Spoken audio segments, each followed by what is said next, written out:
Hello, this is Russell from Russell Tracy Photography, and today I have another Lightroom editing tip for you. So this is going to be using the gradient filters and the adjustment brushes to kind of make your photos pop a little bit more. Now, um, this again, like my other editing videos, this is just one of the techniques that I use. I'm going to be doing this rather quickly, so it's not going to be perfect. If you're actually doing this for a client or just for fun or whatever, take your time, do this right. The results will be much better. Like I said, I'm going to be doing this rather quickly just so this video doesn't drag out. Um, just so you get the techniques. So the first thing, as always, um, when I go into Lightroom, I'm going to set my color profile and my white balance. Now, I shot both of these. I've got two photos here. I've got this one, which was natural light, and this one, which was a beach scene, but I kind of had a uh, small light over here off to camera left, just to kind of fill in the front side of the model here, because as you can tell, the sun was coming from camera right. From you can tell that from the shadow. But the first thing I do is I set the, like I said, I set the color profile and the uh, white balance. So I'm gonna go up here, and this is actually pretty close to what the um, white balance was. So the first thing is I'm going to kind of adjust this photo. Oh, forgot to do this. So we're going to go down here. We're going to enable both of these. And the first thing I'm going to do is I'm going to make adjustments so just the subject, the model, looks better. So I'm going to increase the contrast a little bit, bring down the highlights, push up the shadows, decrease the whites a little bit, and drop the blacks down, and add a touch of clarity. Now, like I said again, I'm going to be moving quickly on this, so um, it's not going to be perfect. So in Lightroom, now again, I'm using Lightroom CC, the Creative Cloud, so all these might not be in the versions of Lightroom that you have. But if you go up here above the basic corrections, you'll see this square here. This is the gradient. I think it's called gradient filter. Yep, gradient filter. Or you can just hit M, as in Mike, on your keyboard, and it's going to open up this other window. Now I have mine preset to +1 exposure, so I can kind of see where my gradient's going to be. The other thing that you can do is down here, in the lower left-hand corner, you can click this box that says Show Selected Mask Overlay, or you can hit O, as in Oscar. Then what you're going to do is you're just going to select a spot, and just kind of grab and drag your gradient filter over. And as soon as you let go, this red is going to be where the filter is overlaid, and you can see it starts, solid and then just kind of tapers off. That's the gradient part. So what I'm going to do is I'm just going to kind of move this over, and you can adjust this. You can adjust the angle, and you can adjust how hard or how soft the gradient is. So the bigger you get between this line here and this line here, the longer the transition for the gradient is going to be. You can see if I push this up, the gradient's really, really short. I typically like to have a medium gradient, just so, because I'll get into this, I'll show this in the next photo, it's a little easier to see. And then I angle the filter with whatever the subject is. So in this case, I'm going to angle it to her face and body because it's kind of just going down this way. And then I'm just going to kind of position it kind of where I want it. And then I'm going to hit O again, take off that mask. I'm going to set this to 0. And this is what the photo normally looks like. Now what you can do is you can go in and you can set basic corrections just to this gradient. So what I'm going to do is I'm going to go in here and drop the exposure down slightly. And you can see this is just changing where the gradient is. If I drop it down all the way, you can actually see that gradient right here. But I don't want that much. I just want enough to get this blue back in the sky. But I also don't want to kind of make it too obvious. Now, once again, I'm moving kind of quickly. Pull the highlights down a little bit. Push the shadows to keep the green here fairly even. Drop the whites down. And the other thing that you can do is you can actually adjust a custom color white balance into this. So if I wanted to, I could just drop this down 10 just to get a little bit more blue in the sky. And because it was kind of blown out, I can use the dehaze slider, kind of push this up to like 5 or so. Now you can see here there's kind of a halo forming. So all you have to do is grab this right here in the middle, pull it to the right a little bit, and you can see that it's not affecting the face at all. It's just affecting what's to the left of this line.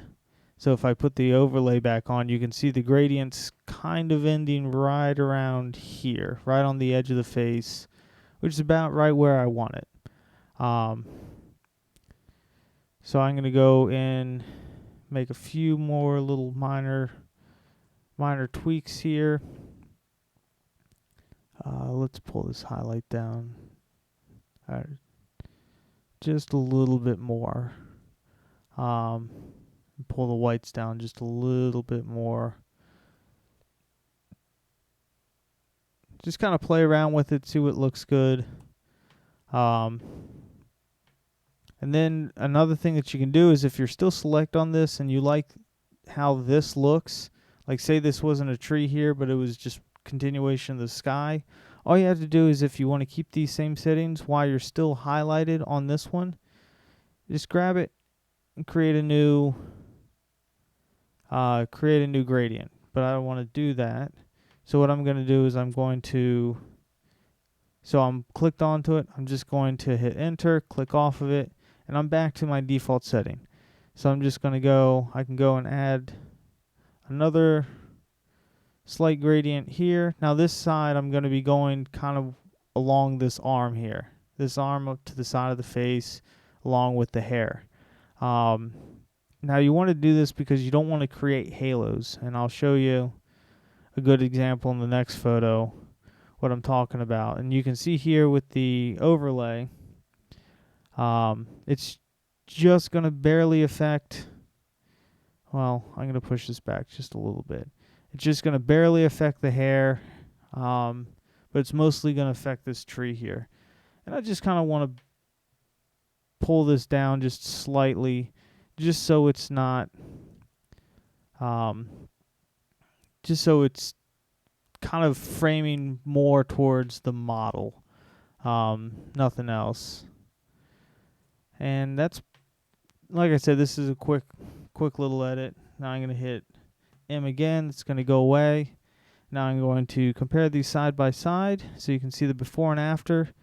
And now this was shot with the D500, 70 to 200. This was natural light.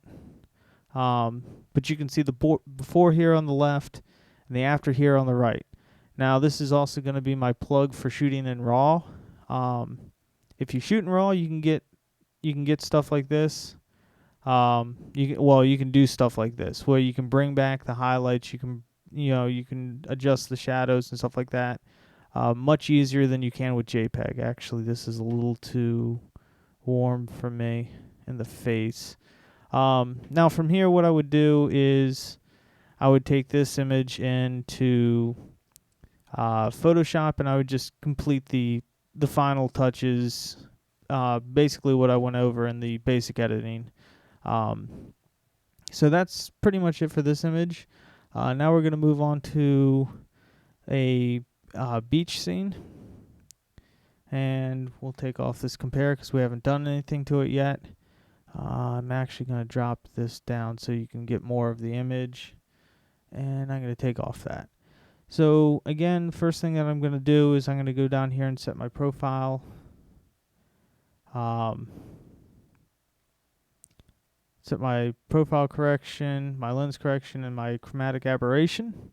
And now here's kind of a neat little feature in Lightroom for correcting perspective.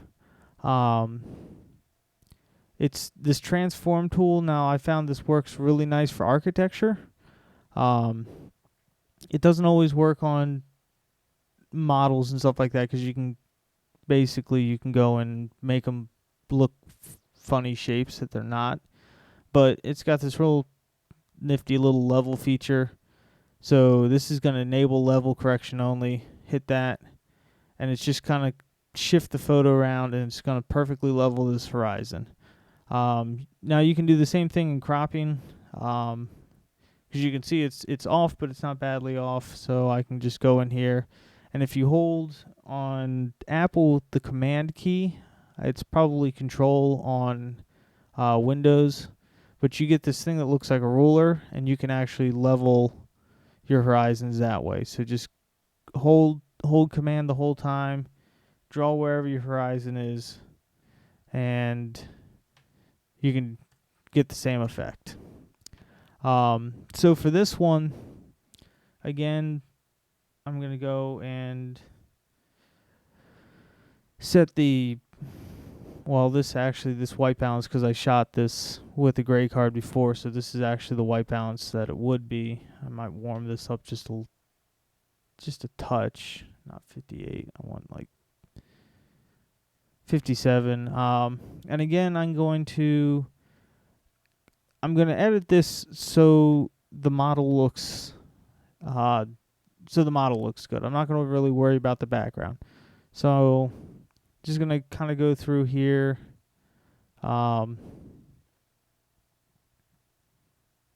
Just add some basic corrections to it, just so she pops a little bit more than she already is. Try to make this look as even as possible. That's not too bad. It's not the greatest. Now, I'm going to use the radial filter, just to show you the radial filter. So the radial filter is similar to the gradient filter, except with the radiant filter, what you're going to do is you're going to create a circle, and everything outside of the circle is going to have the mask applied. So if I hit O, so you can see the mask, basically what I'm going to do is I'm just going to kind of drag and create myself a circle here. Now, one of the things you kind of have to remember about using this filter particularly is what's called feathering. So if you look down here, you can adjust your feathering. So if I increase it, the actual mask area is going to get smaller. If I decrease the number, it's basically going to create, if I go to 0, it's just going to give you a hard line. So you kind of just have to play with this, find a good middle ground because you want to encompass the subject, but you don't want to see how I have this part that's here that's not masked. You don't want that, because what that's going to do is, well, here, I'll show you right here. Because what that's going to do is when I apply the changes to the filter, see how it creates like a halo around the the model. That's what you don't want. Um, so what I'm going to do is I'm going to go back in here, and I'm basically just going to play with the settings and the position till it's just barely touching the model here. So I'm going to move this over just slightly. Sometimes you have to cycle the filter to get it to actually show up, show the changes. So try to get this as close as possible. Now, obviously, if I was actually using the radial tool, because I don't particularly care to use radial, it's not my favorite, but I'm just using this as an example of what you can do with it. So I'm going to take this overlay off, and this was actually a pretty nice blue sky, but it's slightly overexposed. So what I'm going to do is I'm going to go in here, and I'm just going to kind of bring this sky back. So I want to drop that down. Now this is where the dehaze slider comes in kind of nicely, because you can, if you drop it all the way down, you can see what it's doing. But if you just add a little bit of dehaze slider, it's going to start bringing that sky back out. And that's kind of what I want. So I'm just going to kind of play around with this, because now you're not affecting the model. You're not affecting the subject. Now, yes, you are affecting the legs and this arm here, but again, it's gradiated, so it's not that big of a deal. And I'm going to show you another technique that you can do that'll actually fix this issue with the gradation cutting off parts of the body, and I'll show you that one next after this. Just kind of want to, basically I want to get this sky back to being blue, so I'm gonna drop the white balance down a little bit, and I'm gonna play with this filter just a little bit more, because it looks like there's a halo above her head, which I don't want. I'll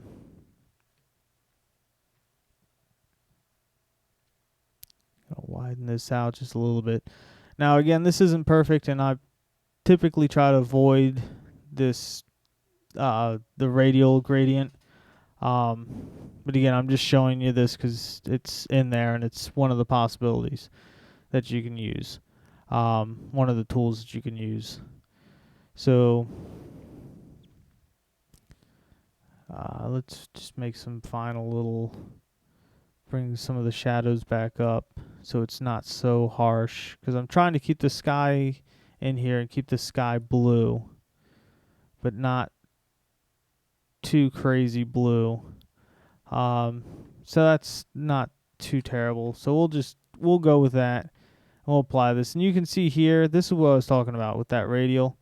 Now if you didn't know, you wouldn't know that was from a filter.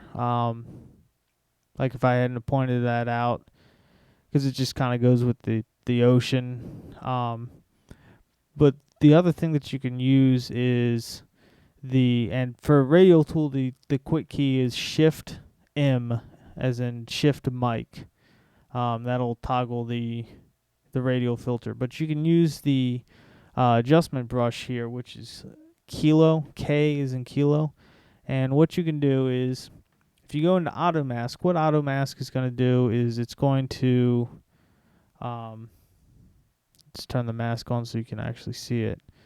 What Auto Mask is going to do is it's basically going to allow you to paint an area that's going to be adjusted, but where it sees heavy contrast, like the difference between this and hard lines, it's not going to go into that area. For some reason, my computer's going pretty slow tonight. So what I'm going to do is I'm just going to increase this, and I'm just going to do a real sloppy job of this, but just so you get the point. So I'm just going to fill in this whole sky area because I kind of like the color of the sand and I kind of like the color of the ocean. It's just I don't like the color of the sky. And you could do this for each section of the photograph. Instead of using the radial like I showed you, you could do this for the sky, and then you could do a separate adjustment brush um, for the ocean, and then you could do a separate adjustment brush for the sand. Um, but just for the sake of time and sake of aggravation from actually sitting here and doing this, because to do it right, this will take a long time. Zoom in and get into all the nooks, like down here, like right here where this bend is, and stuff like that. It can take some time to actually get in there and do this accurately and do it correctly. But we're just gonna do this quickly and hope it comes out fairly decently. Now, one of the other things is I also have the flow set to 50. That's basically because, like I said in my other video, I like doing opacity changes. So this will do. So when I'm doing adjustments like this, I don't like to do them in like giant crazy blocks. So what I'm gonna do is just finish this up, kind of fill this in just a little bit more. Now you could take the flow. Flow is basically how much it puts down. So right now it's only, for each pass it's only adding 50%. So it's similar to the opacity. So I'm just going to finish this up, try to get in here a little bit tighter, and then take this overlay off, or take this mask off and actually adjust this overlay. And now what I'm going to do is I'm just going to decrease the white balance. I'm going to shift this down to blue. And you can see that it's already bringing the blue back in. Now, see, if you take it down too much, it just adds just crazy amounts of blue up here into the sky, which is what I don't want. So I just want to add just a little bit more blue. So what I'm going to do is, actually I forgot that was +1 on the exposure. So this is 0, and I'm just going to add just a little bit of blue back. So we'll do like -15, and then kind of underexpose it a little bit. Add some contrast so you get these nice white fluffy clouds in here. I'm actually going to add some highlights and add some whites to get the clouds back into it a little bit.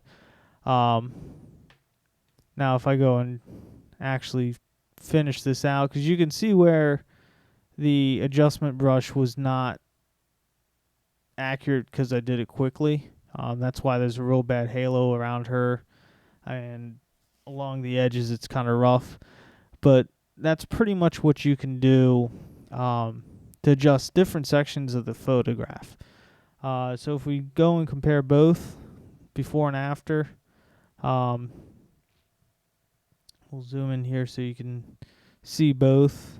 Actually, I'm going to take this. There we go. So this is the before and after. So over here with the sky where it actually looks halfway decent, after this finish is rendering, but you can see immediately you got this blue sky back, you got some more blue in the water, so it's not all grayed out. And you did all that without adjusting the exposure on the model. Now because again, these exposure levels right here is what you use to affect the model. And that's pretty much it. Again, the big thing with this is you want to take your time and you want to actually get in there and do it right. So like I said, like this area right here, increase and decrease the brush size to actually get into all these little corners and stuff like that and up around here, so it's actually done correctly. But that's that's just one of the tips that I have for adjusting your photos, making them pop a little bit more. If you have any comments, questions, anything that you want to see, go ahead and leave a comment below. If you want to email me or anything like that, my contact information's in the description. And if you like this video, go ahead and give it a thumbs up. And if you haven't done so, go ahead and subscribe to my page. This is Russell from Russell Tracy Photography. Have a good day.